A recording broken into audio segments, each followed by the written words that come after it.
یہی آیا آپ کو پتا نہیں ہے؟ لا اکراہ فی الدین، دین میں کوئی جبر نہیں ہے۔ روزہ کیوں نہیں رکھتے کہ آپ کو پتا نہیں ہے؟ لا اکراہ فی الدین، جھوٹ کیوں بول رہے ہیں کہ لا اکراہ فی الدین، مکاری اور دغابازی کیوں کر رہے ہیں؟ تو عزیزو، حقیقتاً لا اکراہ فی الدین کا مطلب ہے کیا؟ دیکھیے اتنا تو طے ہے کہ اللہ کسی کو زبردستی نیک نہیں بناتا ہے، یہ بالکل طے شدہ ہے، اس لیے کہ وہ علی کل شیء قدیر ہے۔ وہ اگر چاہتا تو اس کے اختیار میں تھا کہ وہ ہر ایک کو عابد بنا دیتا، ہر ایک کو ساجد بنا دیتا، ہر ایک کو متقی بنا دیتا۔ ادھر وقت اذان آتا، ادھر خود بخود گردنیں سجدے کے لیے جھک جاتی، پیشانی خاک پر چلی جاتی، خود بخود لبہائے بشر پر سبوح قدوس اور اللہ اکبر اور سبحان ربی الاعلیٰ کی صدا آنے لگتی، لیکن ایسا کچھ نہیں ہوا۔ وہ لا کل شیء قدیر ہے، اگر وہ چاہتا تو وہ اس پر بھی قادر تھا کہ جو اس نے 1,24,000 انبیاء مبلغ بنا کے بھیج دیے، پیغمبر بنا کے بھیج دیے، وہ علی کل شیء قدیر خدا کیا وہ اس پر قادر نہیں تھا کہ وہ ان انبیاء کو نہ بھیجتا؟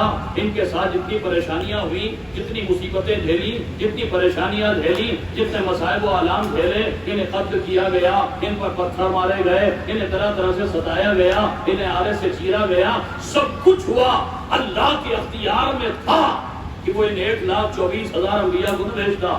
مثلا جناب آدم کو نہ بھیجتا، جناب ابراہیم کو نہ بھیجتا، جناب اسماعیل کو نہ بھیجتا، جناب موسیٰ اور عیسیٰ کو نہ بھیجتا۔ ان سارے انبیاء کی جگہ اگر وہ چاہتا تو کیا اس کے اختیار میں نہیں تھا کہ چند عذاب کے فرشتے بھیج دیتا، جن کے سروں میں بڑے بڑے سینگ نکلے ہوتے، لمبے لمبے دانت ہوتے، اتنی بڑی بڑی سرخ سرخ آنکھیں ہوتی، ہاتھوں میں آگ کے دہکتے ہوئے گرز ہوتے، اور یہ عذاب کے فرشتے ساتھ مبلغ بن کے دنیا میں پھیل جاتے۔ انصاف سے بتائیے، اگر یہ عذاب کے فرشتے مبلغ بن کے دنیا میں پھیل جاتے تو پھر عالم کیا ہوتا؟ ہر طرف اللہ کی وحدانیت کا اقرار، ہر طرف توحید کا اقرار کرنے والے، ہر طرف سبوح قدوس کی صدائیں، وقت نماز مسجدیں تنگ پڑ جاتی، بازار ویران ہو جاتے، ہر ایک کے ہاتھوں میں تسبیح، ہر ایک کے لبوں پر اللہ کا ذکر پروردگار ہو رہا ہے، ذکر خدا ہو رہا ہے۔ اب نہ کوئی جوان داڑھی منڈا ہے، نہ کوئی عورت بے حجاب ہے، نہ کوئی جھوٹا ہے، نہ کوئی مکار ہے، نہ کوئی دغاباز ہے، نہ کوئی عیار ہے، نہ کسی کو ظلم ہو رہا ہے، نہ کسی کو قتل کیا جا رہا ہے۔ سب متقی ہیں، سب پرہیزگار ہیں، سب اللہ والے، سب موحد۔ میرے عزیزوں، کائنات کا رنگ بدل تو جاتا، لیکن پھر یہ فیصلہ ممکن نہ ہوتا کون شوق سے ایمان لایا ہے، کون خوف سے ایمان لایا۔ صلوات پڑھو دیں۔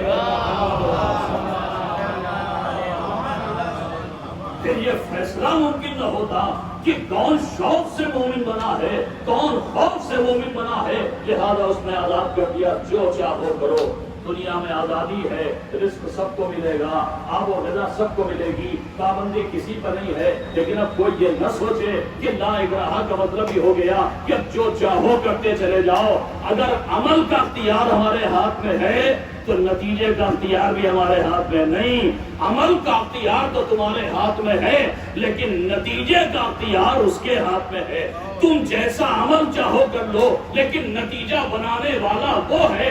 حدیث معصوم نے پڑھ کے سہارا دے دیا، اب دنیا مزرعۃ الاخرہ، دنیا آخرت کی کھیتی ہے، جو یہاں بو گے وہی وہاں کاٹو گے۔ جس طرح سے ببول کے بیج ڈالنے کے بعد ببول کے درخت اگتے ہیں، آم کی گٹھلی بونے کے بعد آم کا درخت نکلتا ہے، ویسے ہی اگر گناہوں کے بیج ڈالے ہیں تو پھر جہنم کے شعلوں کی کھیتی تمہارا انتظار کر رہی ہے، اور اگر نیکیوں کے باغیچے لگائے ہیں تو جنت کے میوے تمہارے مقدر بننے والے۔ صلوات پڑھو دیں۔